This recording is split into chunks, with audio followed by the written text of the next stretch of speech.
Hola, buen día.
Buen día.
Buen día a todas, todos, todes.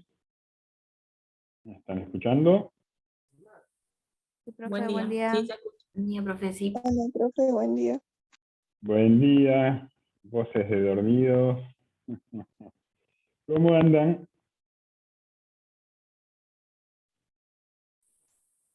Bien, buen día.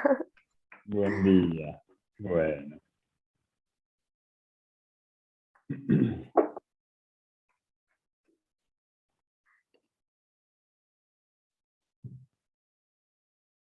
A ver cuántos somos. Somos 19. Bastante. Somos, en el listado del curso tengo 44. Hay algunos remolones, unos cuantos. Profe, consulta, ¿usted no sabe cuándo podemos volver presencial o por burbujas? Mira, todavía no tengo noticias al respecto. Eh, mm, yo en lo personal Claro, no estoy muy apurado. La verdad que tengo bastante aceitado el mecanismo de la virtualidad. Eh, mm, yo les digo mi impresión personal. Eh, si volvemos a la presencialidad, vamos a volver muy sobre el final de la cursada. El escenario de la pandemia es bastante incierto. Eh, mm, mm, Ha ingresado hace algo más de una semana ya la, la cepa Delta, que supuestamente es una cepa que es mucho más virulenta, mucho más contagiosa. Eh, por suerte, por algún motivo fortuito o no, los casos, eh, los contagios siguen descendiendo. Ya vamos por las 16 semanas, creo, consecutivas de descensos de casos y descensos de muertes, pero no, no sería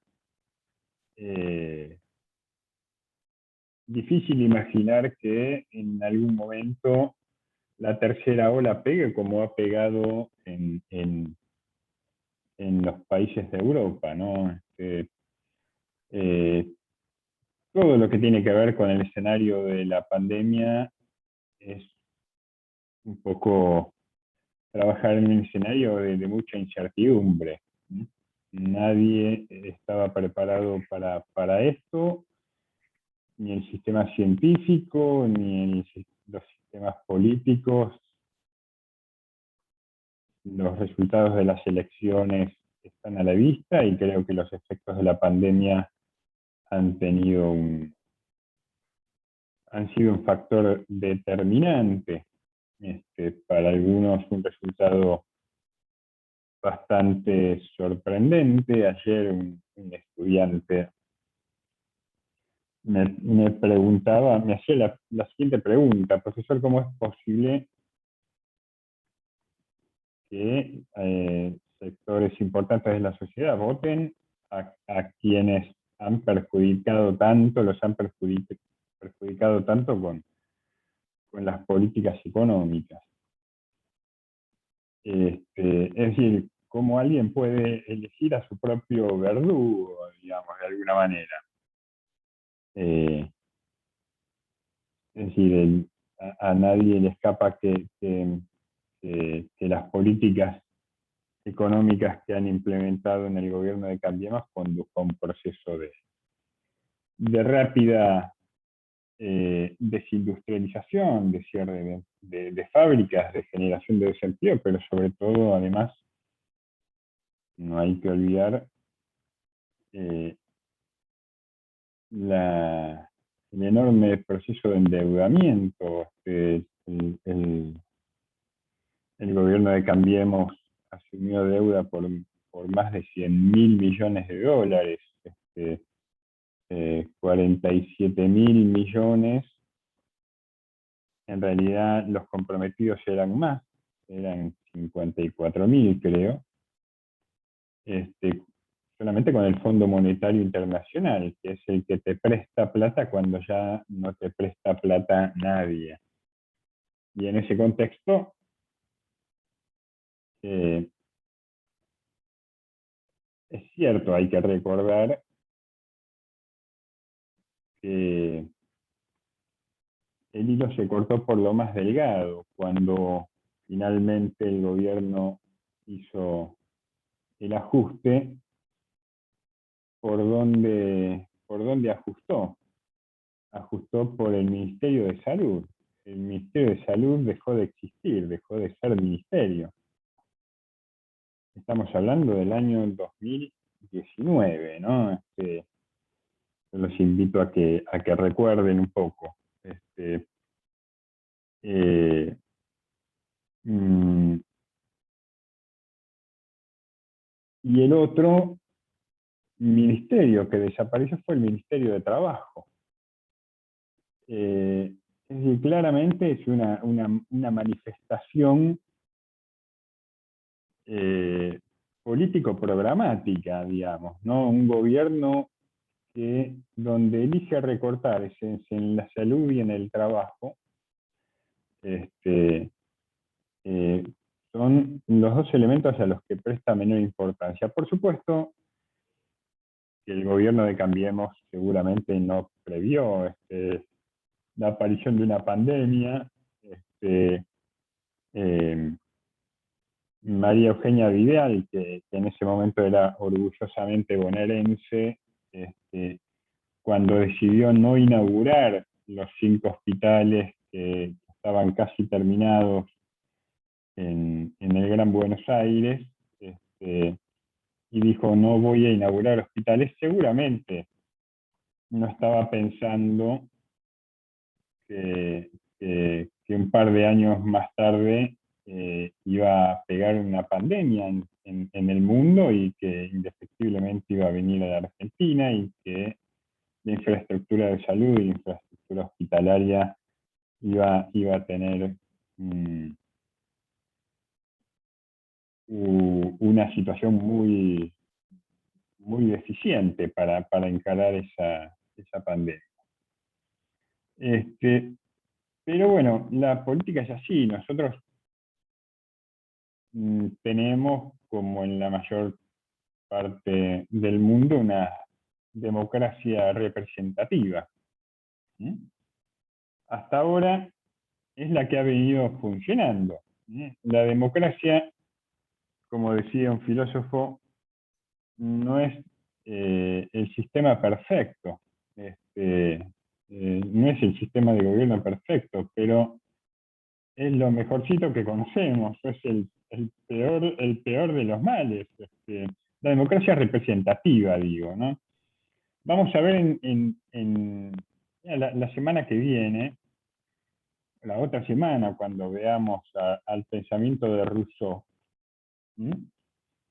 Rousseau decía que en última instancia, Rousseau desdeñaba de la democracia representativa, porque decía, ser representado es algo desgraciado, es decir,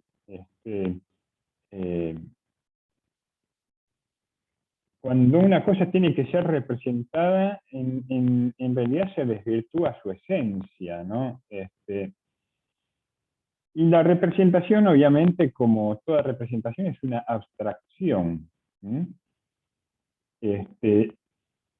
La democracia representativa, en todo caso, es un sistema de gobierno que se basa en los promedios.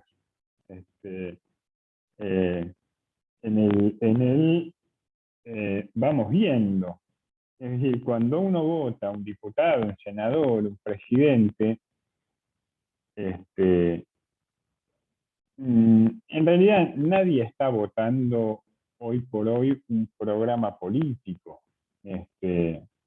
Está votando una idea, una imagen, pero nadie puede opinar sobre todo lo cual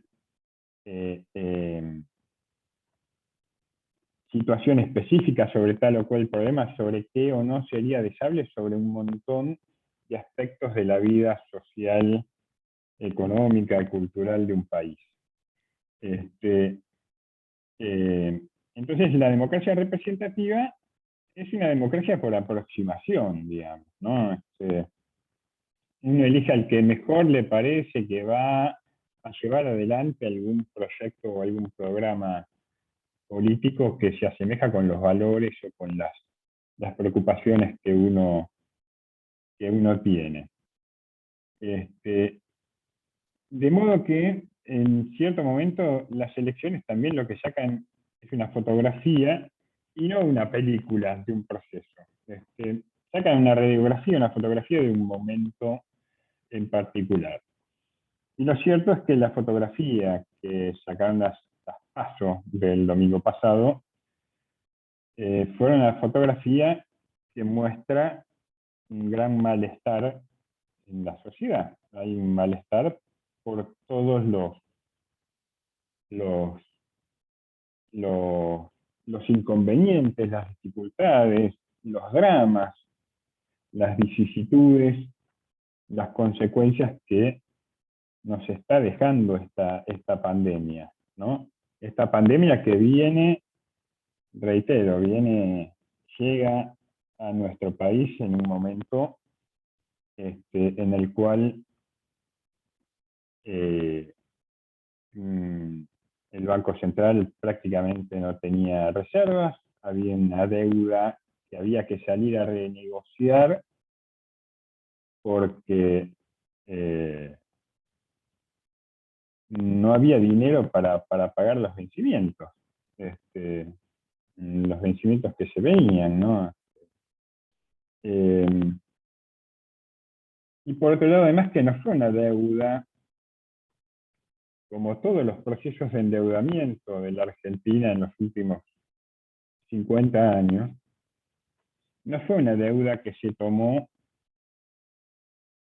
para promover el desarrollo económico, para promover la industria, para equipar infraestructura social o económica, para hacer hospitales, caminos, escuelas o universidades.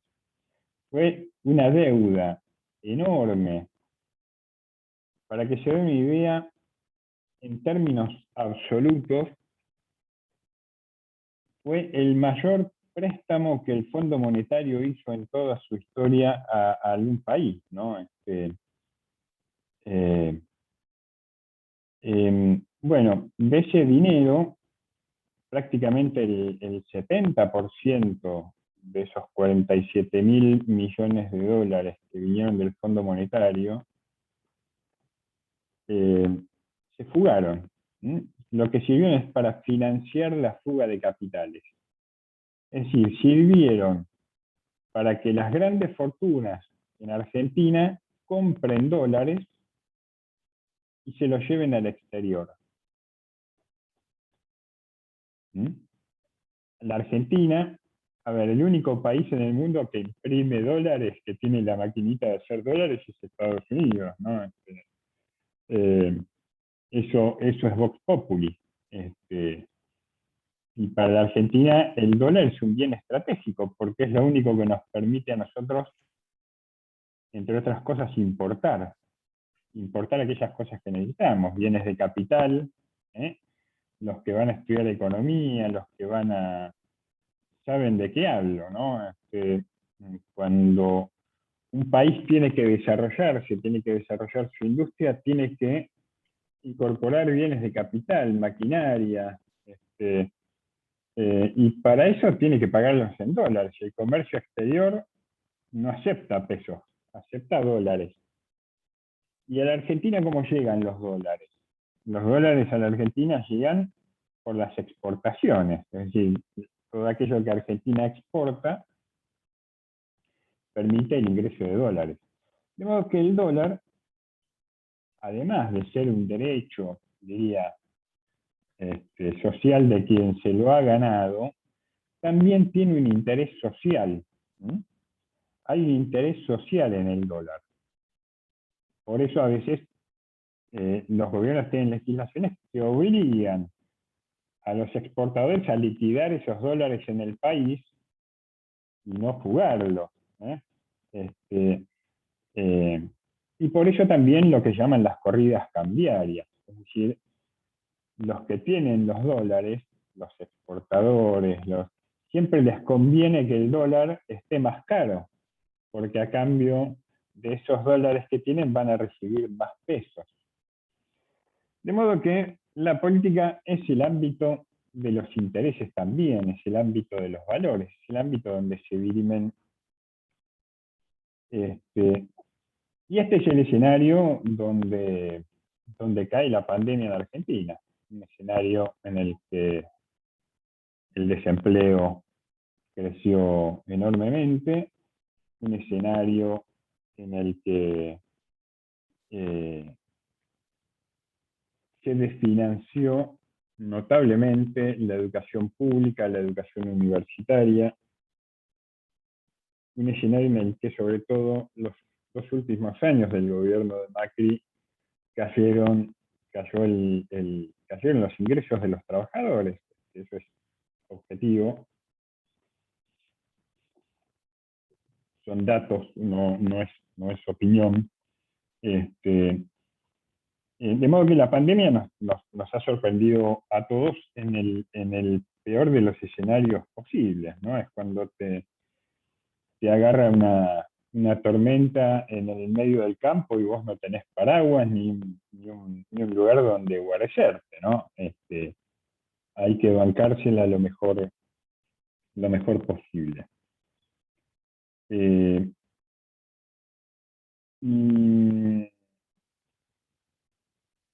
Entonces, lo que explica, yo creo, esta fotografía que nos deja en las elecciones pasadas, es que de alguna manera la sociedad quiso expresar un grado de malestar. No me alcanza la plata, no llego a fin de mes, no tengo trabajo, la pandemia, las políticas de aislamiento, si bien contribuyeron a preservar la salud de muchos, a preservar la vida de otros tantos, obviamente que restringieron la actividad económica, en un contexto ya de por sí recesivo. La economía argentina ya había perdido durante los años de Cambiemos, yo no me acuerdo si 5 o 6 puntos del Producto Bruto, es decir, el Producto Bruto Interno se contrajo.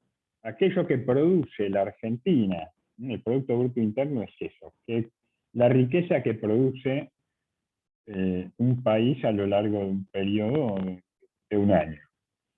Se contrajo 5 o 6 puntos, es decir, la economía se achicó.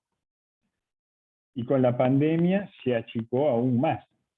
No solo se achicó en Argentina, se achicó en todo el mundo. El único país que no llegó a tener recesión es China, ¿no? Porque China es una topadora. Pero así todo, China vio decrecer sus tasas de crecimiento en este último año y medio notablemente. De modo que, bueno, es de esperar también que ahora el gobierno reaccione. La paradoja es que ese malestar hizo que muchos votaran opciones políticas que apuestan en última instancia a las mismas políticas que llevaron a la Argentina a esta situación. La semana pasada, los dirigentes de Cambiemos, el propio Rodríguez Larreta, se manifestó, por ejemplo, por eliminar la indemnización por despido, ¿no? Es decir, los derechos laborales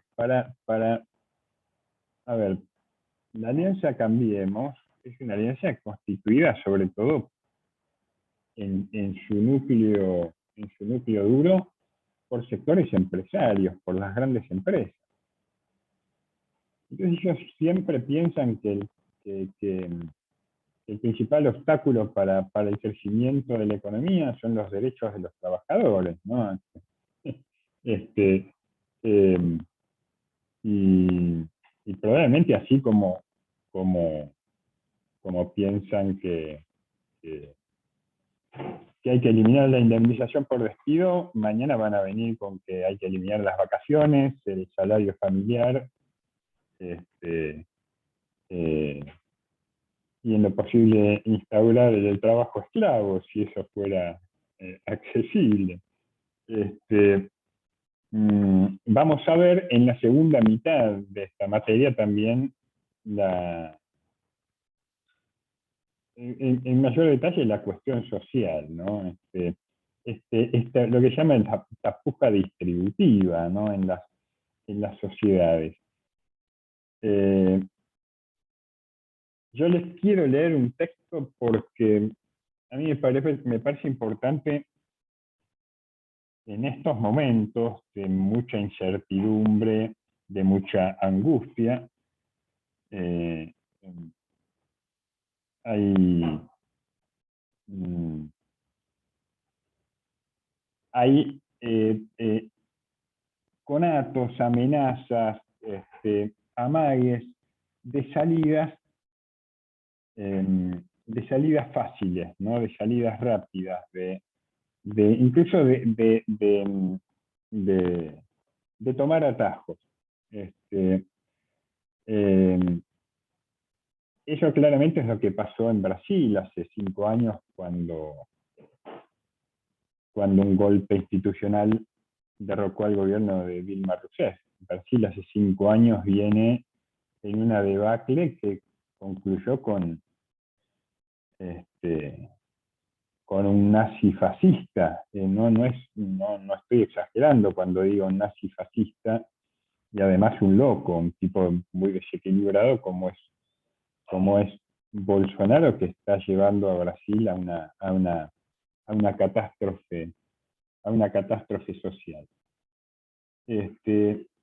Por supuesto, buena parte de los sectores de la población no entienden, no entienden porque no es porque no tengan la capacidad, sino porque no tienen acceso a la información, porque están preocupados por otras cosas también.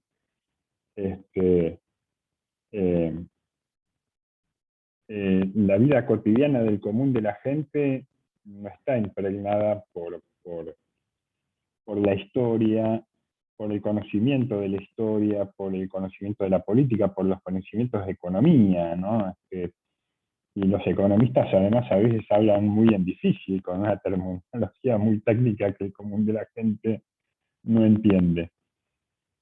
Pero este malestar a veces lleva a situaciones extremas en las cuales el fundamentalismo, el autoritarismo y las salidas fáciles encuentran la veta para meterse, ¿no? El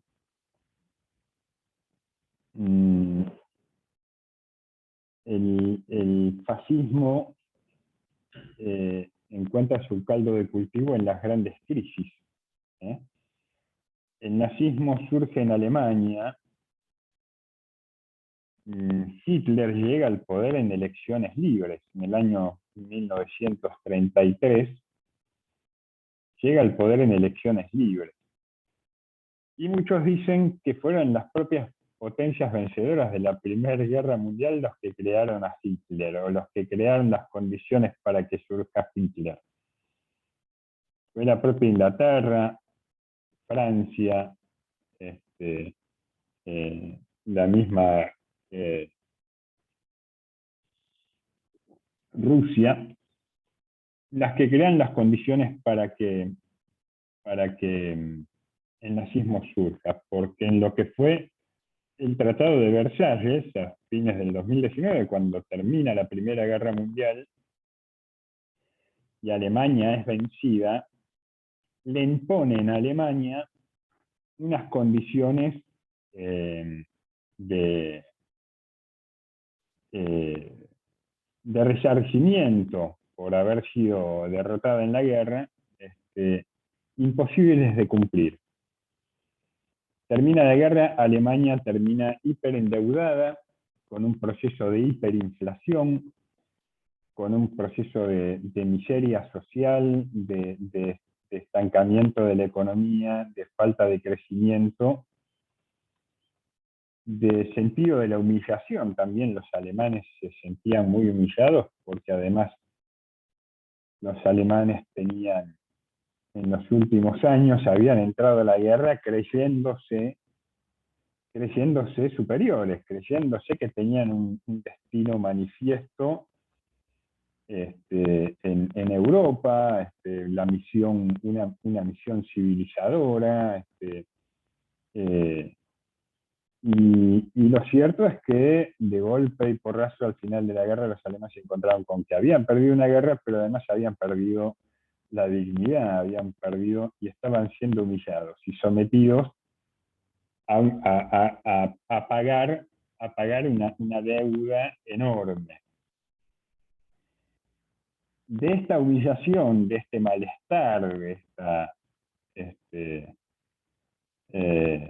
esta crisis que además fue producto también de lo que fue un par de décadas anteriores, la caída de lo que fue el Imperio Alemán, ¿no?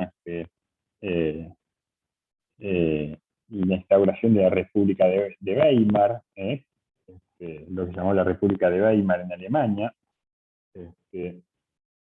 les impuso unas condiciones que llevaron a que terminaran eligiendo a Hitler, ¿no? Viene alguien con un discurso salvador, un discurso donde hay que buscar un enemigo, que era el enemigo del comunismo, y los judíos, el comunismo y los judíos para Hitler fueron el factor aglutinante, buscar un enemigo común, buscar un culpable de todos los males,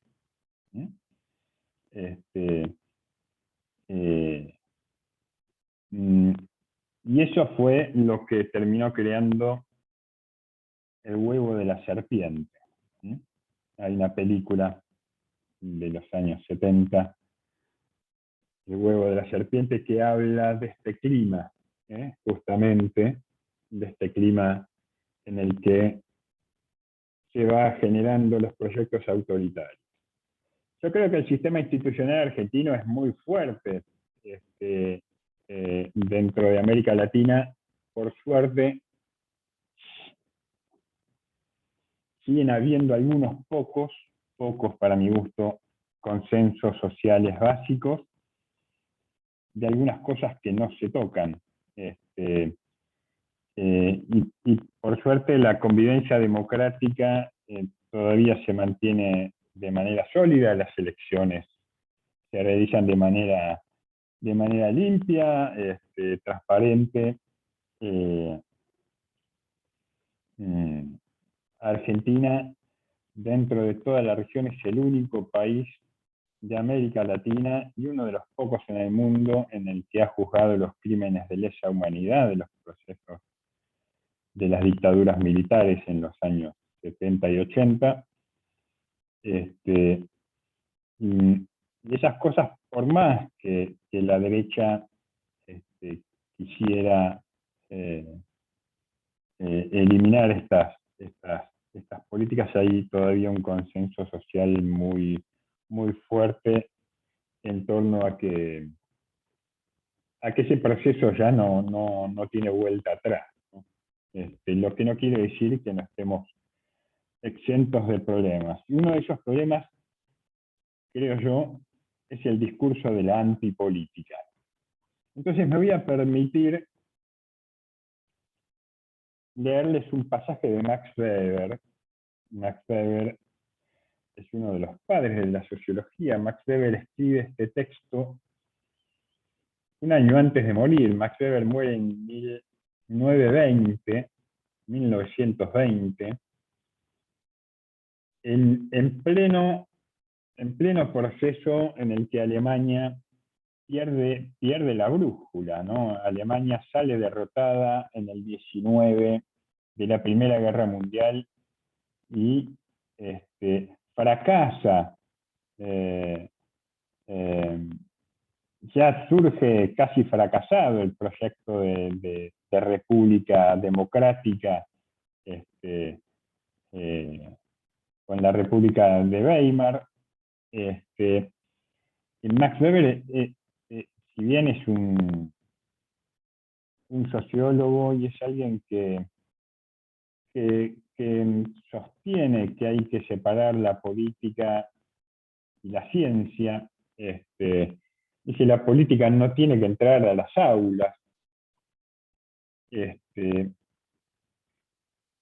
Al mismo tiempo, él va a tener una profunda admiración y un profundo sentido de la importancia que tiene la política en la vida y en el gobierno de las sociedades, ¿no? Max Weber escribe esto, a ver si puedo encontrarlo.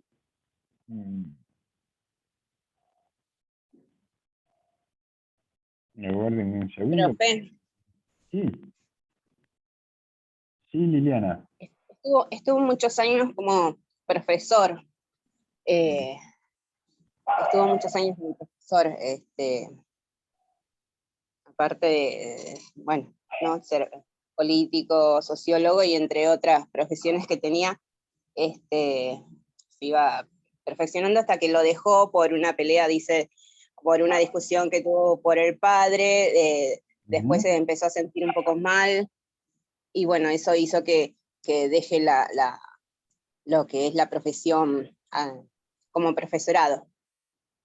Sí, Max Weber lo que tenía era también tipo, tenía ciclos depresivos, ¿no? Que lo afectaban con mucha frecuencia, pero tenía además, él había nacido en una familia muy acomodada, padres abogados, el propio Max Weber tenía formación como jurista. Max Weber fue diputado, llegó a ser diputado por el Partido Liberal, pero su verdadera vocación era la ciencia, ¿no? La ciencia, sobre todo la sociología, el conocimiento de la sociedad.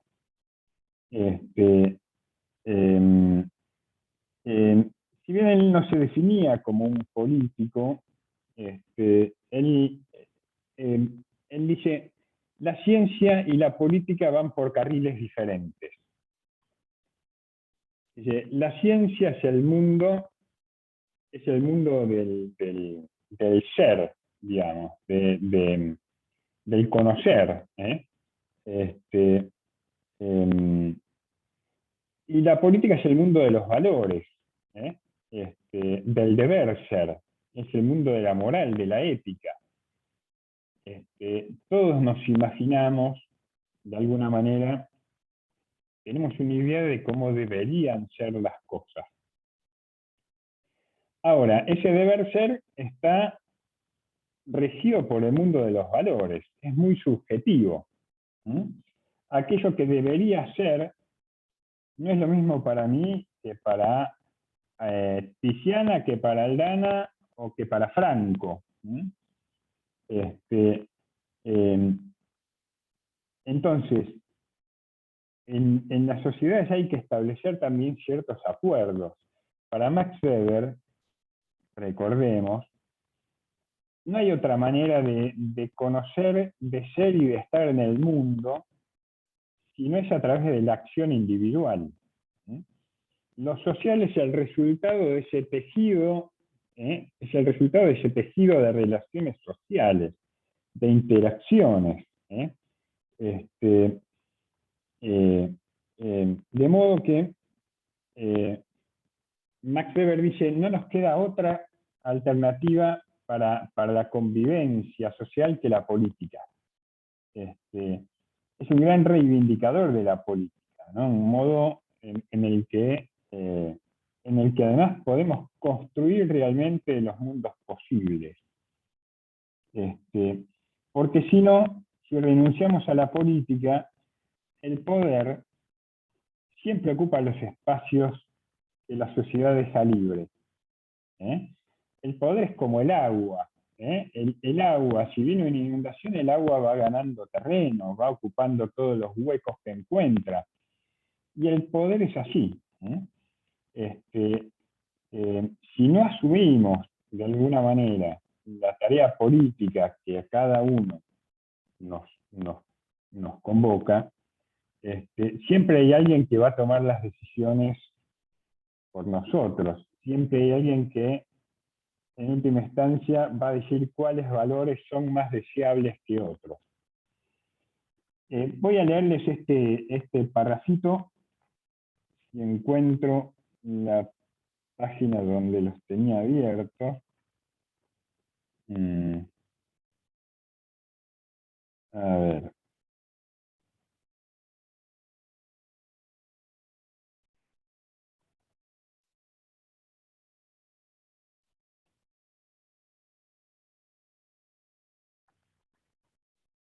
Max Weber, les advierto, no era ningún socialista, estaba muy lejos de ser comunista, era más bien un pensador cercano a las ideas liberales, no tanto en economía como en política, ¿no? Cabalmente era un político, un liberal político, ¿no? Espérenme, porque ténganme paciencia. Trato de encontrar este texto.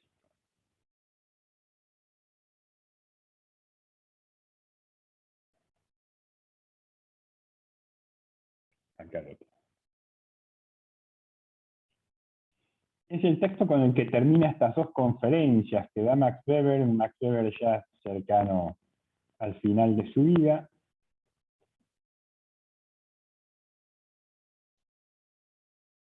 Un libro que reúne estas dos conferencias, la política como vocación y la ciencia como vocación.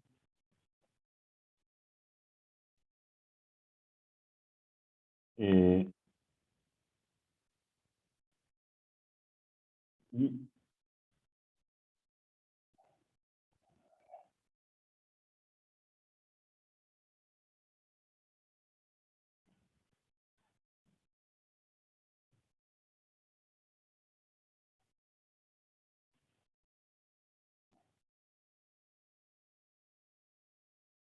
aguarden un segundo porque la perdí de la brújula.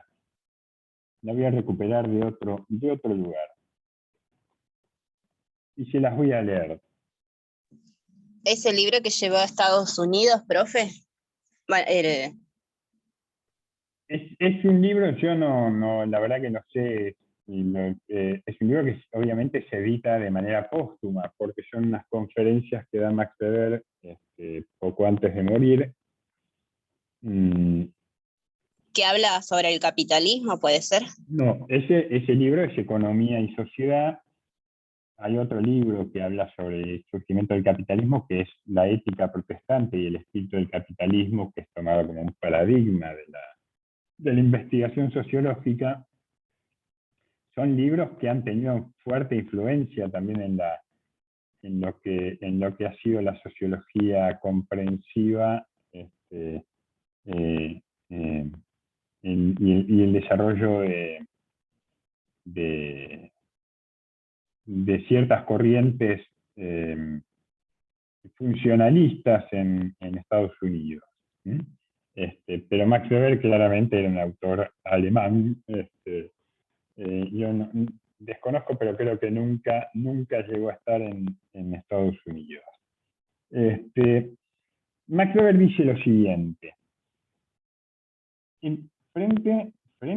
Esto lo dice después que Alemania queda derrotada de la Primera Guerra en una situación calamitosa.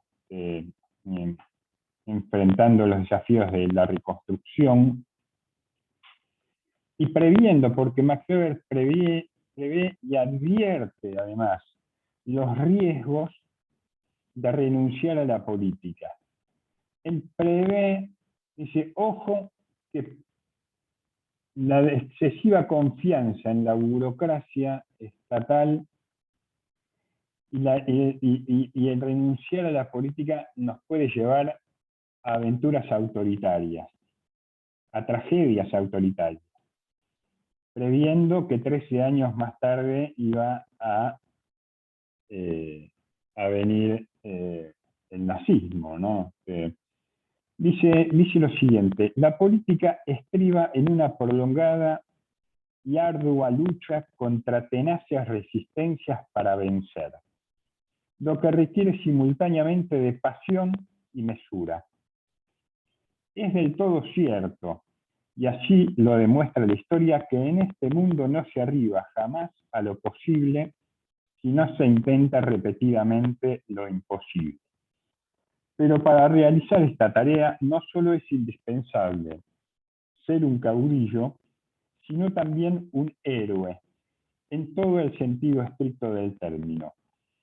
Incluso todos aquellos que no son héroes ni caudillos han de armarse desde ahora de la fuerza de voluntad que les permita soportar la destrucción de todas las esperanzas, si no quieren mostrarse incapaces de realizar inclusive todo lo que aún es posible. Únicamente quien está seguro de no doblegarse cuando desde su punto de vista el mundo se muestra demasiado necio o demasiado abyecto para aquello que él está ofreciéndole, únicamente quien, ante todas estas adversidades, es capaz de oponer un sin embargo. Únicamente un hombre constituido de esta manera podrá demostrar su vocación para la política. Este texto con el que cierra su conferencia Max Weber, a mí me gusta citarlo, sobre todo en momentos en los que reina la incertidumbre, ¿no? En tiempos en los que aparecen los obstáculos, las dificultades, los no se puede,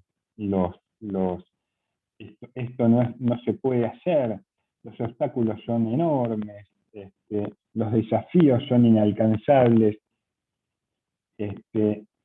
La historia humana la hicieron claramente los hombres que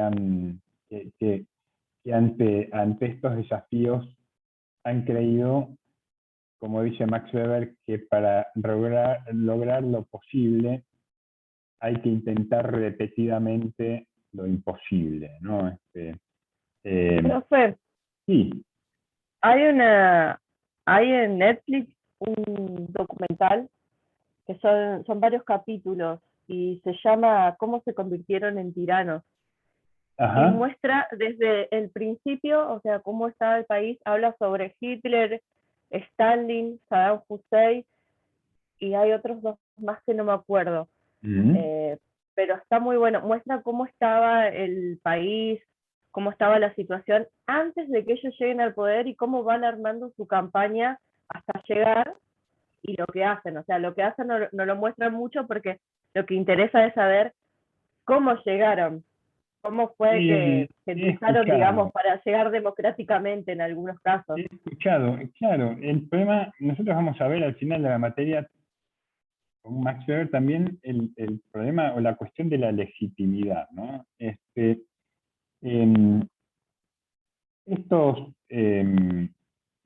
tiranos, estos dictadores, no surgen de un reposo, surgen de ciertas condiciones económicas y sociales determinadas, ¿no?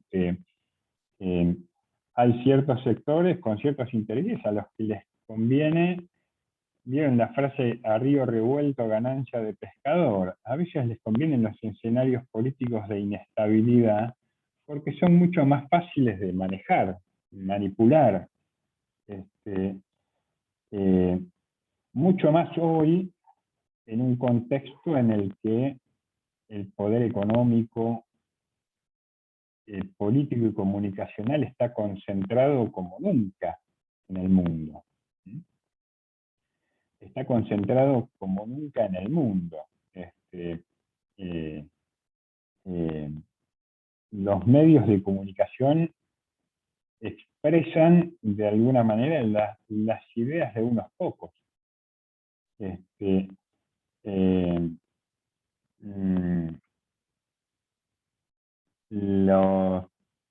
La propiedad de los medios de comunicación está en muy pocas empresas que pertenecen generalmente a los mismos sectores, con los mismos intereses, las mismas identidades. No hay posibilidad de expresión de toda la diversidad de pensamiento social en los medios. Siempre los medios van a expresar de alguna manera la opinión, los intereses, la mirada que tienen los sectores empresarios que son sus dueños. Y obviamente van a desdeñar, van a omitir las voces de aquellos que, o van a tergiversar las voces de aquellos que no responden a sus propios intereses. Realmente en Argentina, por ejemplo, los dueños de los diarios, las radios y la televisión, además son los que tienen la conectividad, la telefonía, los diarios y radios del interior, son muy pocos. El grupo Clarín concentra el monopolio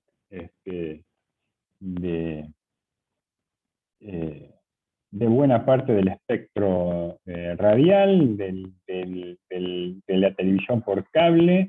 No solo controlan los principales canales de cable del mundo de Argentina, sino que además controla el propio cable, es decir, los que dan conectividad.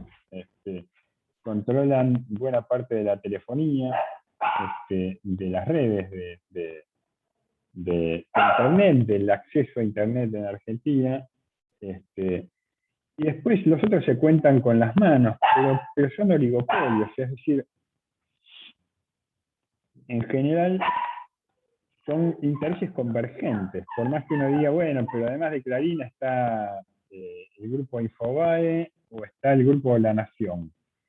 Sí, pero se sientan todos en una mesa a acordar las políticas, ¿no? Las políticas comunicacionales.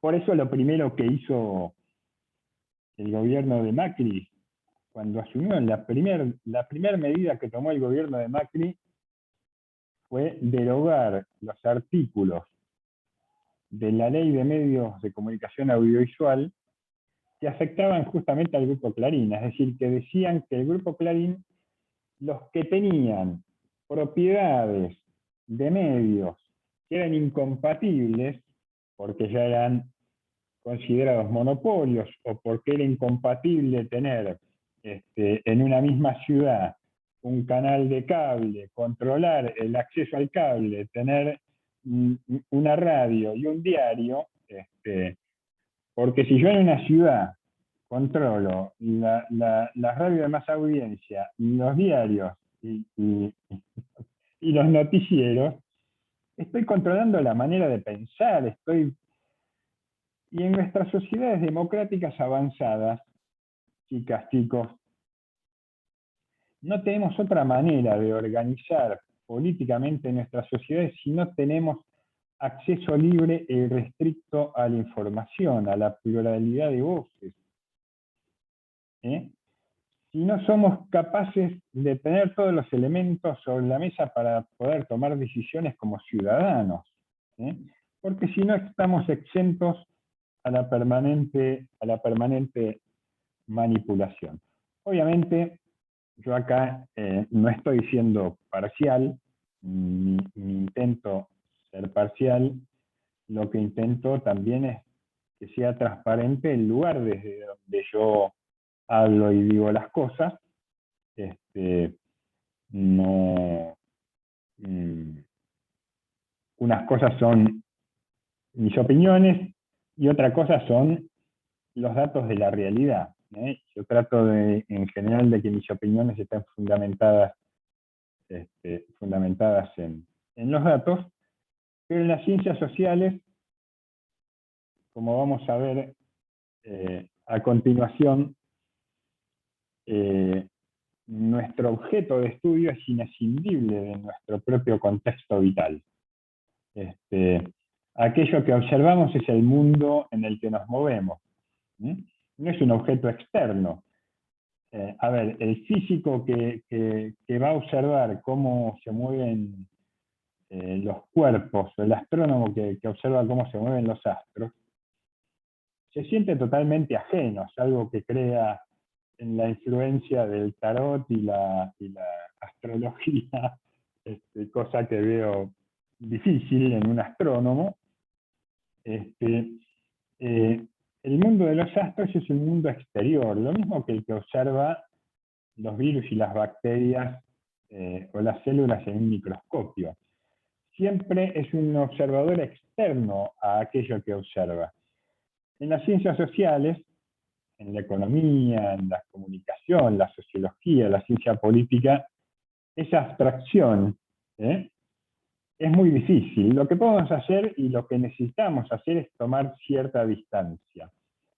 Pero nunca nos vamos a poder desprender de todo. Siempre vamos a tener algo que decir y que criticar acerca de los valores. Siempre tenemos una posición tomada frente al mundo. Como decíamos la clase pasada, esas presuposiciones generales con las que todo científico va a mirar la realidad tienen que ver con una manera de mirar el mundo.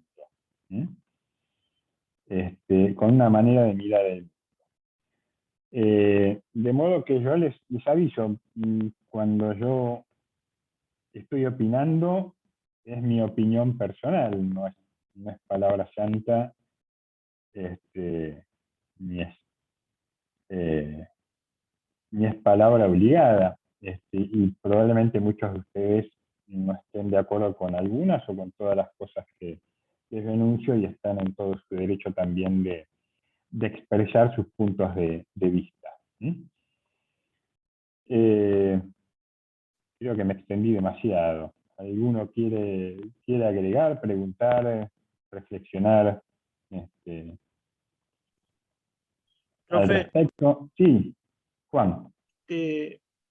volviendo un poquito al tema de las elecciones, ¿no cree usted que el gobierno pagó también caro su moderación? Quiero decir, se le dio vuelta al mapa eleccionario. Sí, yo creo que algunos sectores claramente votaron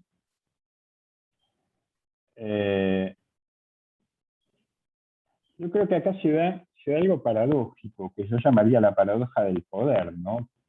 Que tiene que ver con lo que me preguntaba un alumno ayer.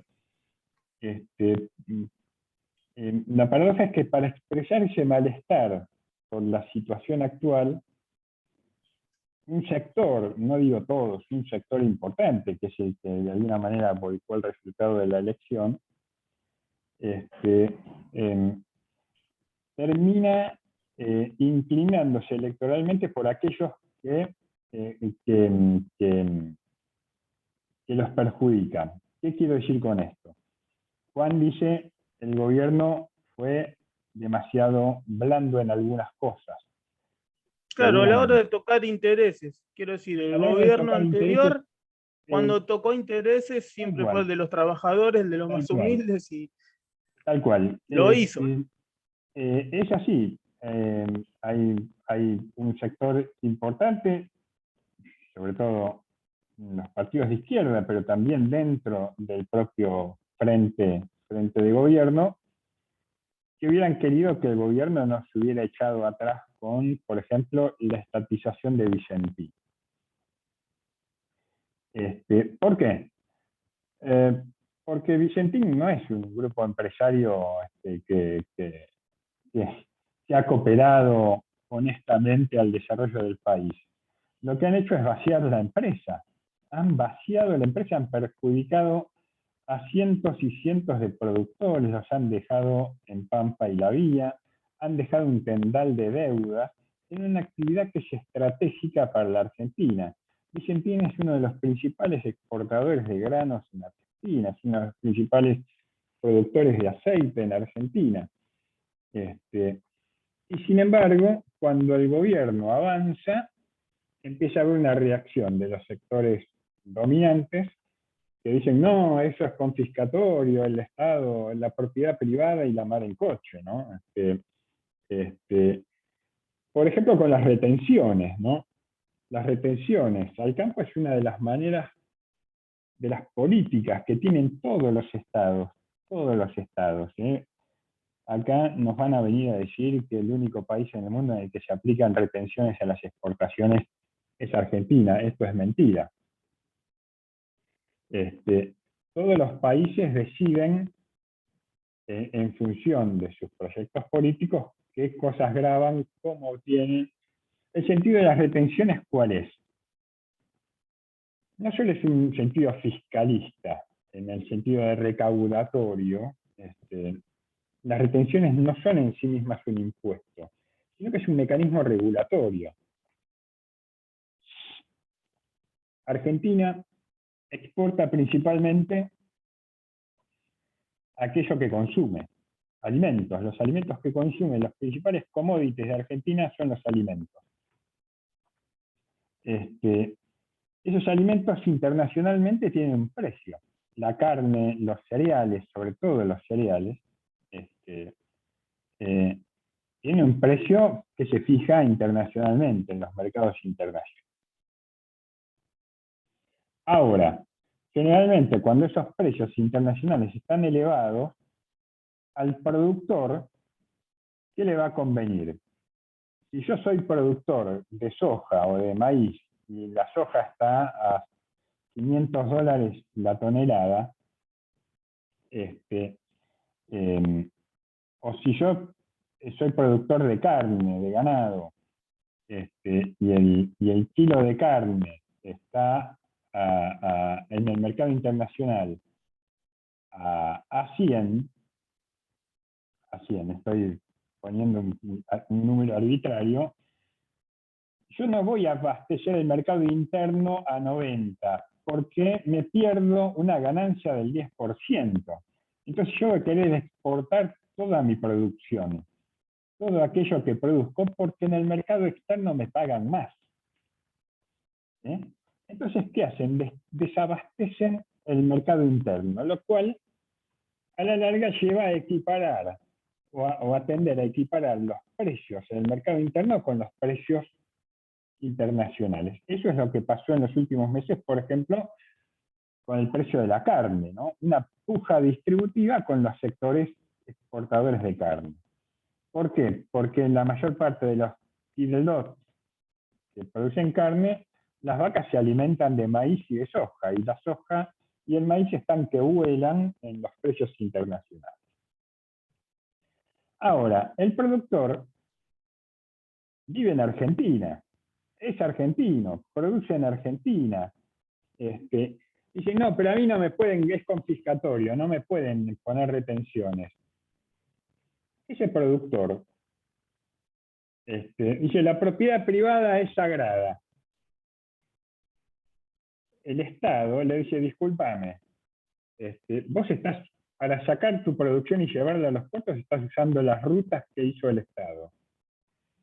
Vos, para llegar a producir, te formaste en una escuela que sostiene el Estado o que subvenciona el Estado. Es decir, accediste a la educación. El Estado te provee de salud, y le provee de salud y educación a tus hijos. El Estado mantiene los puertos por los cuales tu producción sale al exterior. El Estado te da infraestructura, te da recursos, que son los que te dan la sociedad. Y además que vos tenés un diferencial lo que se llama la renta diferencial de la tierra, por la cual no es lo mismo gozar de un bien que es social como es la productividad del suelo, por ejemplo, en la pampa húmeda. Ahí hay un plus de productividad que es un bien social, que no es una propiedad privada del productor.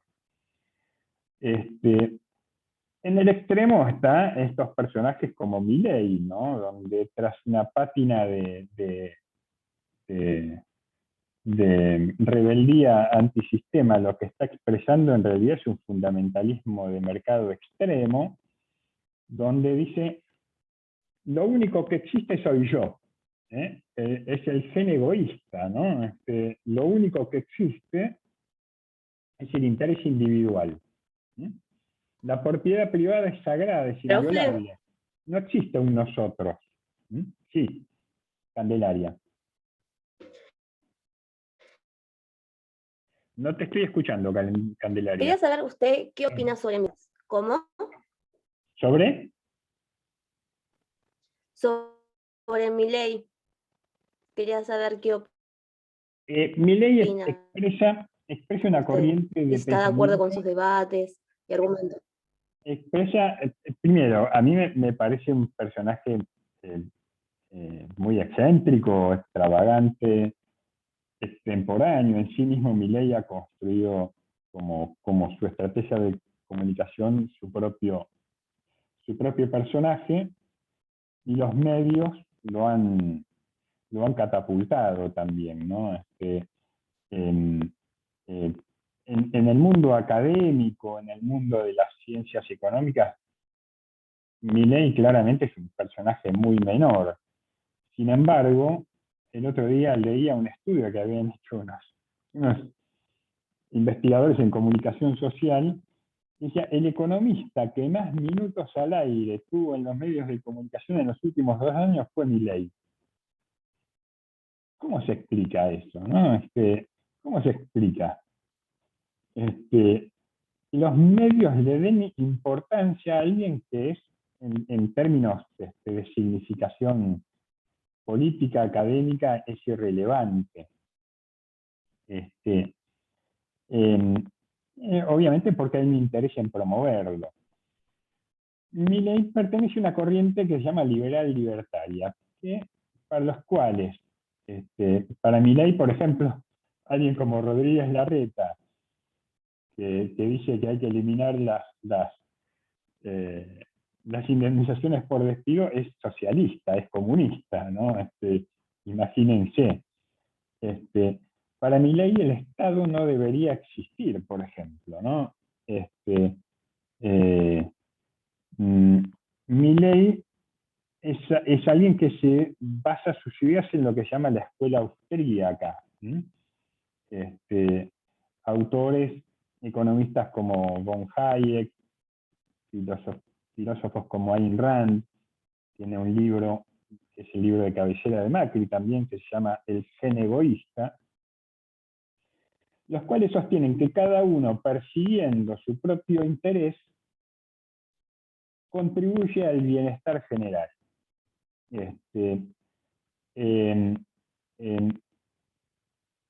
Y se basan en una ficción, básicamente, generada por uno de los padres de la teoría económica, por Adam Smith, que es la ficción de la mano invisible del mercado, ¿no? El mercado es el gran regulador. El mercado equilibra, ¿no? Da a cada uno según su propio mérito. Entonces, el liberalismo, y sobre todo el liberalismo libertario, que es un liberalismo casi cercano al anarquismo, ¿no? Es un anarcoliberalismo, supone que todos partimos de la misma igualdad de condiciones, ¿no? Entonces una sociedad en la que se basa exclusivamente en el mérito supone que todos nacemos libres e iguales, y en las mismas condiciones. Es decir, supone que todos comenzamos una carrera en la misma línea de largada. Y la verdad es que no es así. No es así. vamos a ver a lo largo de toda esta materia, más de una vez, el tema de las desigualdades sociales, ¿no? El mundo que queda librado a la mano invisible del mercado es un mundo que termina consagrando la desigualdad y la injusticia social, que termina de alguna manera concentrando la riqueza en muy pocas manos y distribuyendo la pobreza en el resto de la población. 40 años, 50 años de políticas neoliberales en todo el mundo, lo único que han llevado es a generar que el 1%, escuchen bien, googleen, Oxfam, por ejemplo, es una Oxfam, OXFAM, es una ONG global que se dedica justamente a cuestiones que tienen que ver con la desigualdad en el mundo. Busquen las estadísticas de Oxfam, van a ver que el 1% de la población mundial, el 1% concentra más del 50% de la riqueza que hay en el mundo. El 1% de la población mundial concentra más del 50% de la riqueza que hay en él. Entonces, la mano invisible del mercado nos ha llevado a esos escenarios. Y Milei, por supuesto, Milei, el anarcoliberalismo, pero también, obviamente, Macri. A ver, hay liberales culposos, liberales que todavía no se animan a decir lo que dice Milei, pero lo piensan.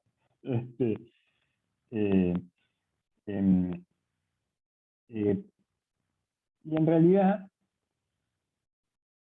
si uno empieza a escarbar un poco, además, va a ver que estos anarcoliberales, de alguna u otra manera, siempre han mamado de la teta del Estado. Ya sea a través de los negocios, a través del empleo. La fortuna que hizo Macri, Macri padre y Macri hijo, la hicieron a través de los vínculos con el Estado.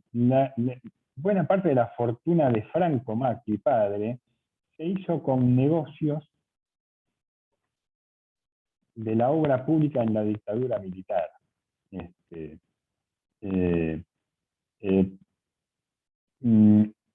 Buena parte de los negocios de los grupos de Macri y de todos los que son sus testaferros, el primo, que ahora no me acuerdo el apellido, sus testaferros, sus amigos, eso es capitalismo. Ese capitalismo lo hace cualquiera, con los fondos públicos, con los fondos del Estado, lo hace cualquiera. No son el mítico emprendedor que empezó vendiendo salamines en Plaza 11 y que terminó armando una gran empresa alimenticia. Son tipos que hicieron su fortuna a partir de vínculos obviamente políticos y judiciales, porque después necesitan a alguien que les limpie los negocios sucios y que esconda la suciedad abajo de la alfombra. Esto, en mi opinión, es así como se maneja el poder, y sobre todo el poder en la era neoliberal. El neoliberalismo, el anarcoliberalismo, el liberalismo libertario, sobre todo el liberalismo libertario, se muestra como algo que no es, o quiere aparentar algo que no es, porque tiene algo que puede resultar atractivo, sobre todo para la rebeldía juvenil, ¿no? Se puede llegar a presentar como una ideología, una manera contestataria, antisistema, pero encierra una trampa que en realidad es una trampa ultraconservadora, tal vez la más conservadora de todas, ¿no? Que es que los ricos sigan siendo ricos y que los pobres sigan siendo cada vez más pobres. A mí me preocupa personalmente que Milei haya obtenido el 15% en la ciudad de Buenos Aires, pero no, tampoco me llama la atención, digamos. Milei es un heredero, un digno heredero del ingeniero Alzogaray, ¿no? Que sacaba esa proporción de votos ya hace muchos años.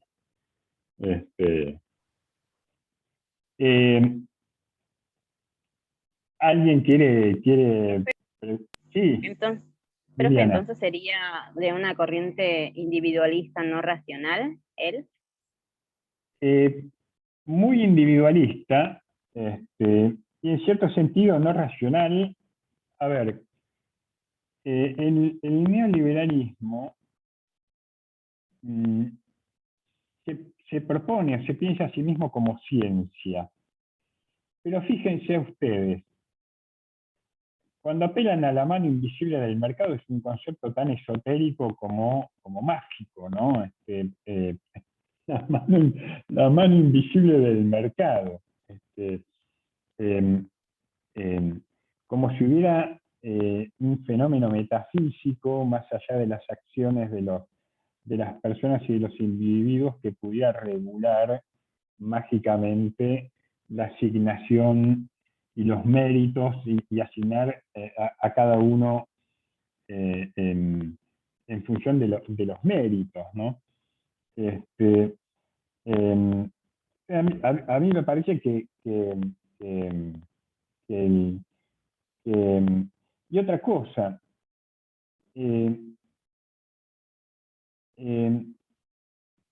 por ejemplo, todos estos economistas, brokers de la City, como lo era Caputo, que fue presidente del Banco Central, y es el que tomó, uno de los que tomó la deuda externa, junto con Sturzenegger, que fue también presidente del Banco Central. Están permanentemente atentos al sentir de los mercados. Los mercados hablan, los mercados se expresan.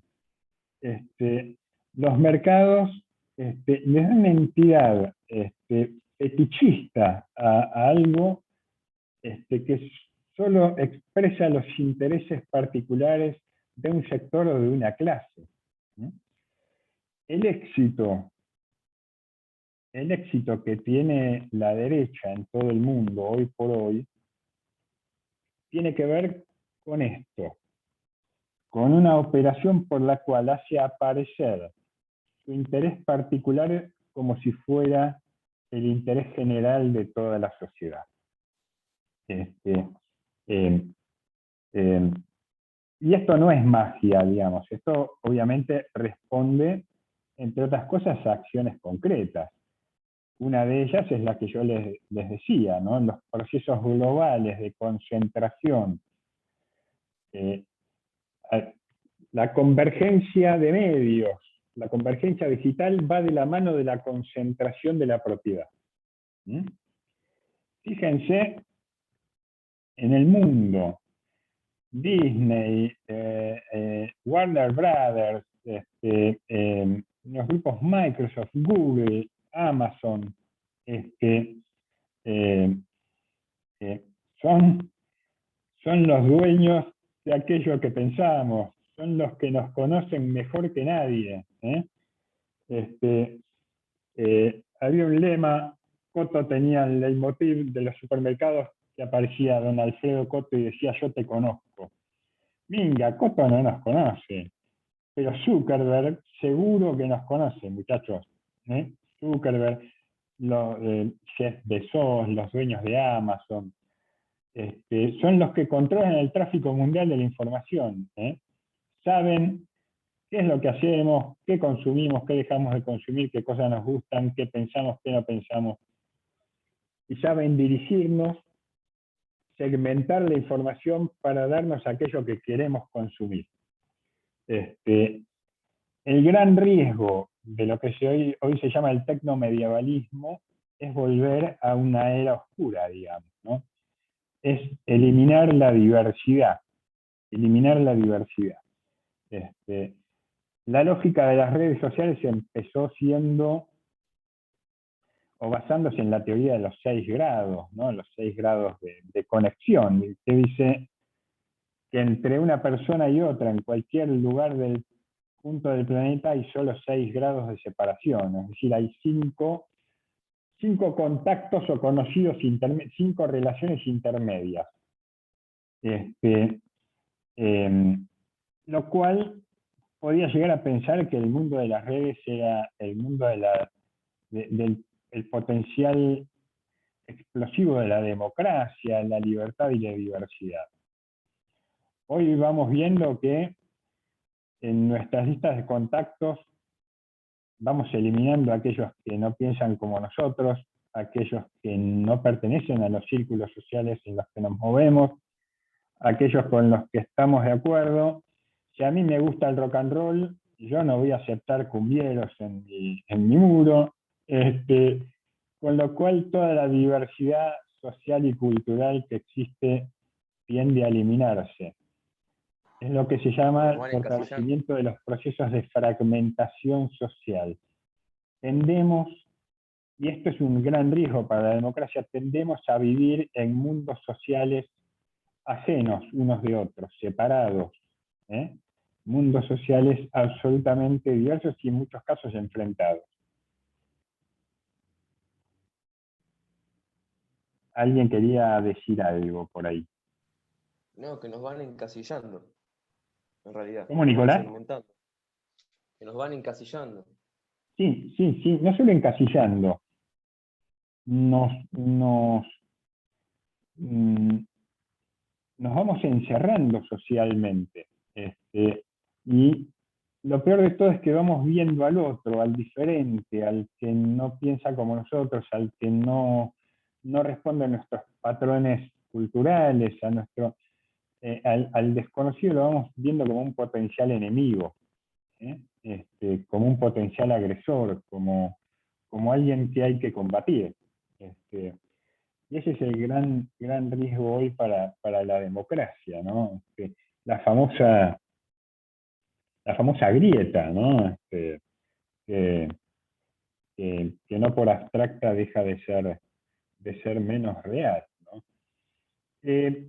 Yo quiero, si no hay más preguntas, quiero que nos metamos de lleno en la clase de hoy.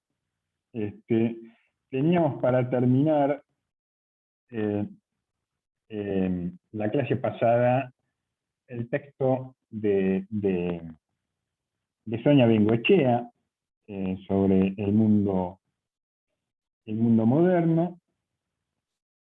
Aguárdenme un segundo, porque mi escritorio es un despelote y no encuentro ahora la página que les quiero compartir.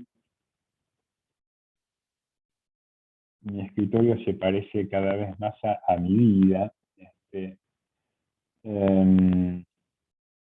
A ver. Profe,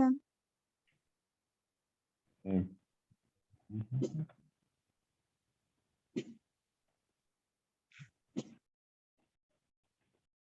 Ahí está. profe, Sí, nos había dicho que miremos la película de Charles Chaplin también. sí. Vamos a ver si hacemos a tiempo. Gracias por recordarme.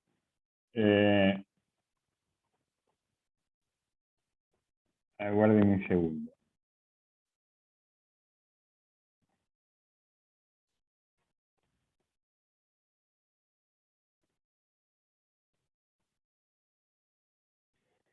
Bien, acá lo tengo, ahora les comparto la pantalla.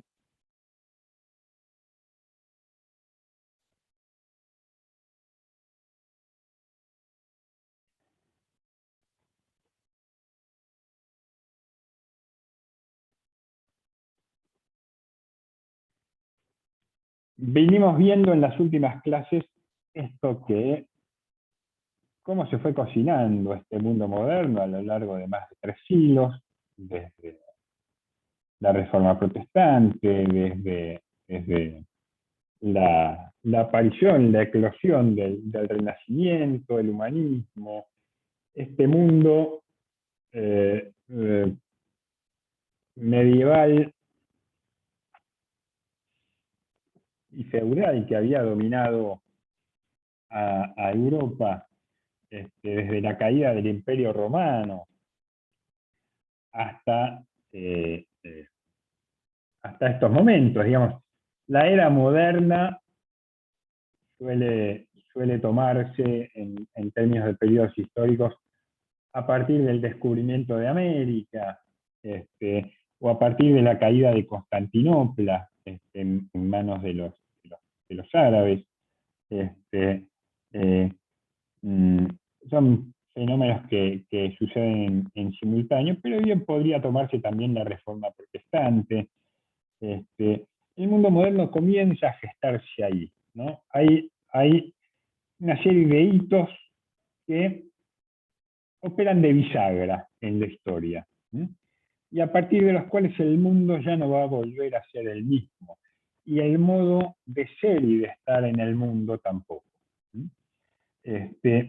Entonces, estos 5 fenómenos son los que dan forma a este mundo moderno.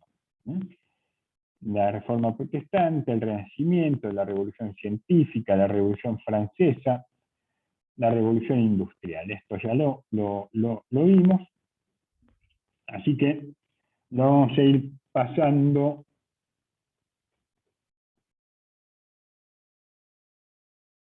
Espérenme un segundo, ahí está.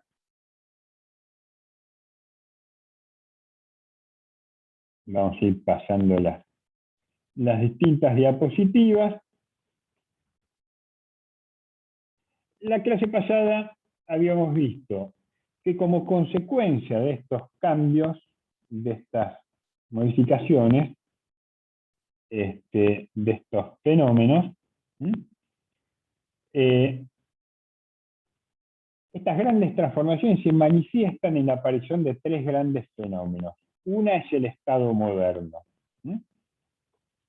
A diferencia del Estado feudal, el Estado feudal se basaba fundamentalmente en el poder de los señores locales, el poder local. El Estado moderno se forma a partir sobre todo del absolutismo monárquico, de la concentración del poder de los monarcas por sobre los poderes locales, de los nobles, de los señores feudales, y sobre el poder de la Iglesia también. Aparecen ya aparatos estatales con los ejércitos nacionales, ejércitos profesionales, los sistemas administrativos, la recaudación de impuestos. El Estado empieza a cumplir una función cada vez más importante. Las sociedades empiezan a operar en otra escala, y esta otra escala la da también la formación de las economías capitalistas. Veíamos que el desarrollo de las comunicaciones, el ferrocarril, las nuevas energías, hacen que el mundo se amplíe, que los tiempos que se tardaban en conectar un punto a otro del mundo se achiquen notablemente. La economía además se monetiza, es decir, se establecen estándares para todo. Aparecen y se consolidan los sistemas monetarios dentro de los países. Una característica de las economías nacionales tiene que ver con la soberanía económica. Cada Estado es soberano porque emite su moneda, que tiene curso legal dentro del territorio hasta donde alcanza la dominación de ese Estado. Las actividades, como se monetiza la economía, es decir, hay un patrón objetivo para las transacciones comerciales. Las actividades económicas comienzan a decidirse también en función de precios, teniendo en vista las transacciones en el mercado. Se amplían los mercados, aparece la especialización, la división social del trabajo se torna mucho más fina, los oficios, la eficiencia en la producción y en los procesos productivos y la diversificación del consumo.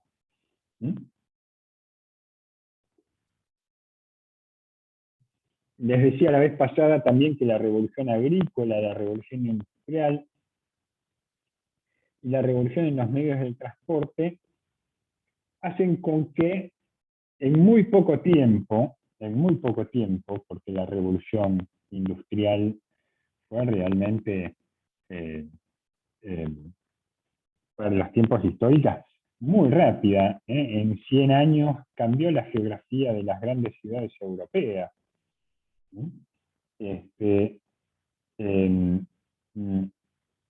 El mundo dejó de ser el mismo. El mundo empieza a aparecer ya en el capitalismo, como lo definía Marx, como un gran arsenal de mercancías. Un gran arsenal de mercancías.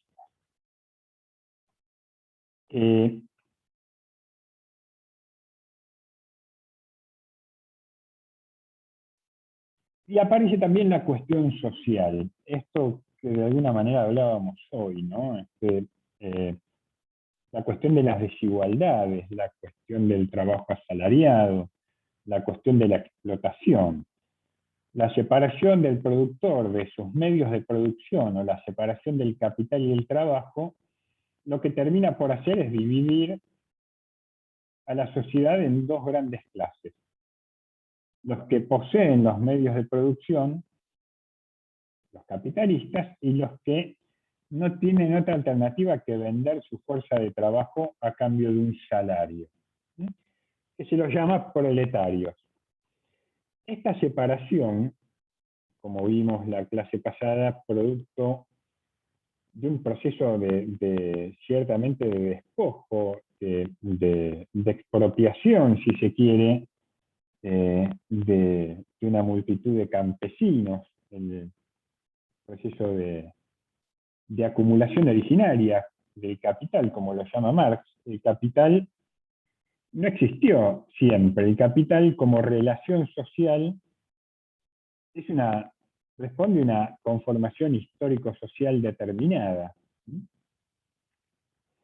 Se consolida, por un lado, el estilo de vida burgués, la familia patriarcal, la rigidez moral, la represión sexual, como modelos para la vida pública. Esto aparece expresado básicamente en lo que era la moral de la época victoriana, ¿no? A fines del siglo XX aparece aparece en toda su despliegue esa vida burguesa, ¿no?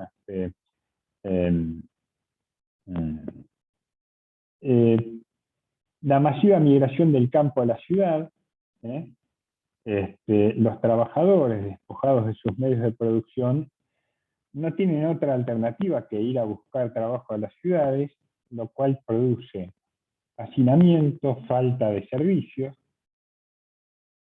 no había sistemas de cloacas, las ciudades no estaban preparadas. Las ciudades de Europa, París, Roma, Londres, eran ciudades que se habían formado de manera más o menos anárquica a lo largo de cientos de años, ¿no? No eran ciudades planificadas, no eran ciudades preparadas para recibir esa cantidad de migrantes, ¿no? Lo cual produce además grandes epidemias, una creciente pobreza, fenómenos como la explotación infantil, la inseguridad, la violencia social. Y es una época, sobre todo, fines de la mitad de la primera mitad del siglo XIX y la segunda mitad del siglo XX, la aparición del socialismo, el sindicalismo y el anarquismo. Se consolida progresivamente el movimiento obrero. Es decir, los trabajadores empiezan a organizarse como clase social. Aparece en Europa el socialismo, la socialdemocracia, el comunismo, el movimiento anarquista, los socialismos más utópicos, como lo llamaba Marx, el socialismo científico, como se autodefinía el comunismo marxista. Todos movimientos que, sobre todo, se van a ir expresando en grandes revueltas, en las que van a emerger estos sujetos como actores políticos. Estos sujetos sociales se van a convertir progresivamente en actores políticos. Las grandes rebeliones en Europa de 1930, la revolución de 1848, y la máxima expresión que tuvo durante el siglo XX llegó a lo que se conoció como la Comuna de París, en 1870, si no me falla la memoria, donde por primera vez, y durante poco tiempo, no duró más de un mes, los trabajadores gobernaron la ciudad de París. Tomaron el poder en la ciudad de París y hicieron una comuna obrera. Durante un poquito tiempo, como dicen los grandes romances, fue muy bueno mientras duró. El tema es que después vino la gran represión y todo el movimiento fue reprimido y perseguido. Luego surge a principios del siglo XX, con las grandes luchas de la Internacional Socialista en Europa, la revolución bolchevique, sobre todo la revolución rusa,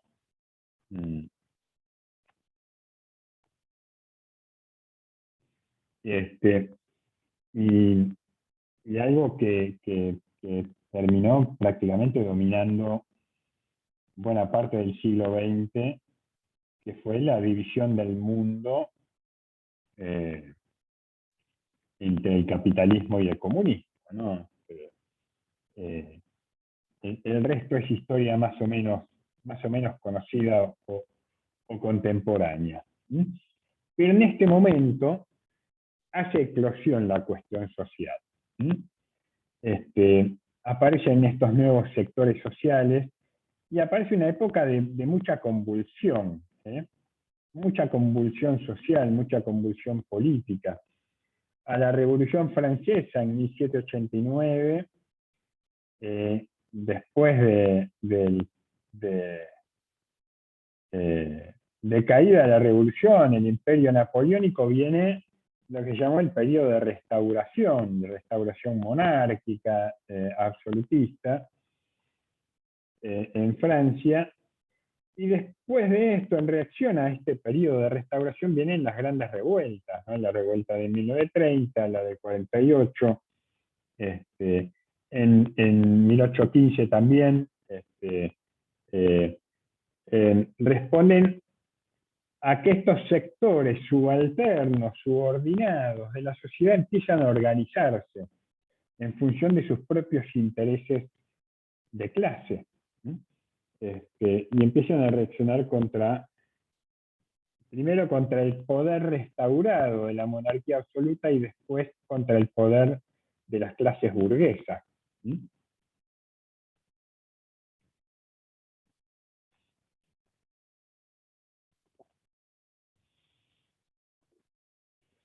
Entonces, frente al surgimiento del Estado moderno, frente a la formación de las economías capitalistas y frente a la cuestión social, aparecen tres nuevas ciencias que van a tratar de dar cuenta de estos fenómenos.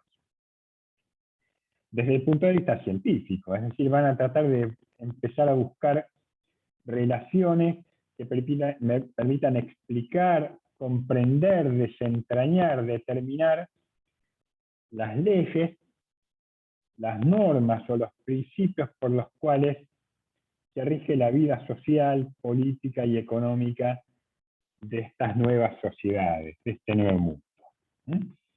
La ciencia política con Maquiavelo es la primera que se consolida, digamos. Maquiavelo pica en punta. Maquiavelo era un filósofo, un intelectual al servicio de la familia Medici, en Florencia, en la ciudad de Florencia. La ciencia política elabora un nuevo discurso sobre las teorías del gobierno y las relaciones entre éste y la sociedad. Distingue las acciones que permiten diferenciar al buen del mal gobierno. Realiza un abordaje realista, basado en la observación, el análisis histórico y el método inductivo a partir de identificar las normas básicas del comportamiento político. Hasta entonces, hasta la aparición del humanismo, la consolidación de la ciencia política, la cuestión del poder estaba indisolublemente ligada al pensamiento teológico, ¿no? El poder devenía de Dios, entonces el poder no se podía cuestionar. El que detentaba el poder porque Dios así lo disponía.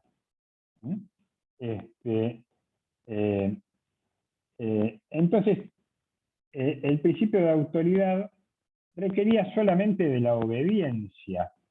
El poder legítimo era siempre el poder instituido. No se cuestionaba la legitimidad del poder. La ciencia política también lo que permite, de alguna manera, es un abordaje mucho más realista de las cuestiones que tienen que ver con el gobierno y con el ejercicio del poder. La economía política, sobre todo con Adam Smith y David Ricardo, que son los que fundan las bases de las ciencias económicas modernas, empiezan a poner la economía en base a principios y leyes que permiten que los fenómenos de alguna manera se puedan anticipar. La ley de la oferta y la demanda, por ejemplo, las leyes que regulan los precios, etcétera, etcétera. Realizan un análisis dinámico del sistema, intentando descubrir las leyes del movimiento de las economías capitalistas.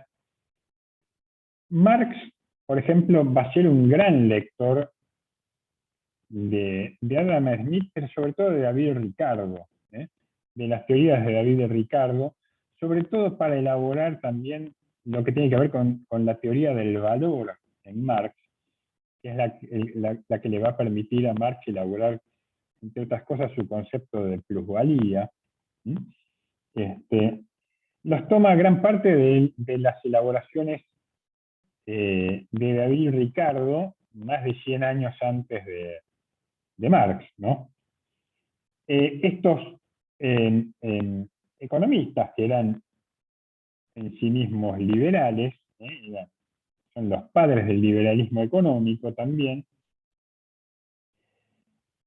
afirman que dejando operar libremente el mecanismo de las economías capitalistas el mercado, se llega a resultados óptimos, ¿no? La libertad de mercado aparece como un principio político ordenador para la economía. Y por ende, toda interferencia del Estado para los liberales, o toda interferencia de los particulares, es indeseable. Es decir, son antirregulatorios. Enuncian la doctrina del liberalismo económico, en la que la libertad del mercado, la libre circulación, la libre producción, surgen como pilares desde la naturaleza misma de la economía. El libre cambio como bandera de la economía política inglesa va a ser la ideología dominante de la época. Va a tener repercusiones incluso en las revoluciones de la independencia en América, ¿no? Desde Manuel Belgrano, Mariano Moreno, Profe, las ideas del libre cambio eran las que llevaban a las clases comerciantes de las colonias, sobre todo, querer liberarse del monopolio del comercio español. Querer liberarse del monopolio del comercio español. ¿Me están escuchando? Hola, hola. Hola, creo que se me cortó la luz. A ver, aguarden un segundo.